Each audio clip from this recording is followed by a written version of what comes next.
नमस्कार मित्रांनो, आजच्या व्हिडिओमध्ये आपण जर तुम्ही पासवर्ड विसरला असाल, तो रिसेट कसा करायचा त्याबद्दल माहिती बघणार आहोत. सर्वप्रथम तुम्ही Googleवरती जाऊन tcs9.in सर्च करायचं आहे. तिथे गेल्यानंतर नेहमीप्रमाणे पहिल्या लिंकवरती क्लिक करायचं आहे. त्यानंतर तुम्ही होम पेजवरती येशाल. इथे आल्यानंतर तुम्हाला राइट हँड साइडला वरच्या कोपऱ्यात आयकॉन दिसेल, त्यावरती क्लिक करायचं आहे आणि लॉग इन बटनवरती क्लिक करायचं आहे. ठीक आहे. इथे आल्यानंतर तुम्हाला फॉरगॉट पासवर्ड हे दिसेल, त्या बटनावरती तुम्हाला क्लिक करायचं आहे. क्लिक केल्यानंतर इथे तुम्हाला फोन नंबर टाकायचा आहे, की ज्या फोन नंबरने तुम्ही रजिस्ट्रेशन केले आहे. चला तर फोन नंबर टाकून बघूया. फोन नंबर टाकल्यानंतर सेंड कोड या बटनावरती तुम्हाला क्लिक करायचं आहे. क्लिक केल्यानंतर तुम्हाला एक ओ-टी-पी येईल.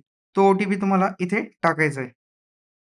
ओ-टी-पी टाकल्यानंतर इथे तुम्हाला पासवर्ड क्रिएट करायचा आहे. चला तर आपण एक पासवर्ड क्रिएट करू. आपण 4321 हा एक पासवर्ड केलेला आहे. तो इथे कन्फर्म करूया आपण. पासवर्ड कन्फर्म केल्यानंतर रिसेट पासवर्ड या बटनावरती तुम्हाला क्लिक करायचं आहे. रिसेट बटनावरती क्लिक केल्यानंतर इथे तुम्ही तुमचा नवीन पासवर्ड क्रिएट केला आहे. तर आजच्या व्हिडिओमध्ये आपण पासवर्ड विसरला असाल तर नवीन पासवर्ड कसा जनरेट करायचा ते बघितले. तर पुढच्या व्हिडिओमध्ये आपण चालू घडामोडी, महाराष्ट्र पोलीस, एस-एस-सी-जी-डी, तलाठी यांचे टेस्ट पेपर कसे सॉल्व्ह करायचे ते बघूया.